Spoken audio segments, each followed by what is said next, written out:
రమదాన్ అనేది అల్లా అపారమైన దయ భూమిపై కురిసే పవిత్ర కాలం.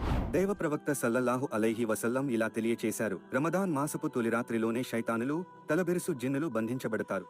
నరక ద్వారాలు మూయబడతాయి, వాటిలో ఏ ఒక్కటీ తెరవబడదు. స్వర్గ ద్వారాలు తెరవబడతాయి, వాటిలో ఏ ఒక్కటీ మూయబడదు. మంచిని కోరేవాడా, ఆలస్యం చేయకుండా త్వరగా ముందుకు నడు. ఓ చెడుని కోరేవాడా, ఆగిపో అని ఒక ప్రకటన కర్త ప్రకటిస్తాడు. అల్లాహ్ ప్రజల్ని నరకం నుండి విముక్తి నొసగుతాడు. ఈ పరంపర ప్రతిరోజు రాత్రి కొనసాగుతూ ఉంటుంది.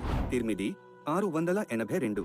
ప్రతిరోజు సాయంత్రం ఇఫ్తార్ సమయంలో కూడా అల్లాహ్ ప్రజలను నరకం నుండి విముక్తి నొసగుతుంటాడు. దైవ ప్రవక్త సల్లల్లాహు అలైహి వసల్లం ఇలా తెలియచేశారు, అల్లాహ్ ప్రతిరోజు ఇఫ్తార్ వేళ ప్రజల్ని నరకం నుండి విముక్తి చేస్తూ ఉంటాడు. ఈ పరంపర ప్రతి రాత్రి కొనసాగుతూ ఉంటుంది. ముస్నద్ అహ్మద్ 7443. ఈ నెలలో అల్లాహ్ తన కరుణతో పాపులను నరకపు శిక్ష నుండి విముక్తులను చేస్తాడు. ప్రతి రాత్రి అనేక మంది పాపక్షమాపణ పొందుతూ ఉంటారు. ఇది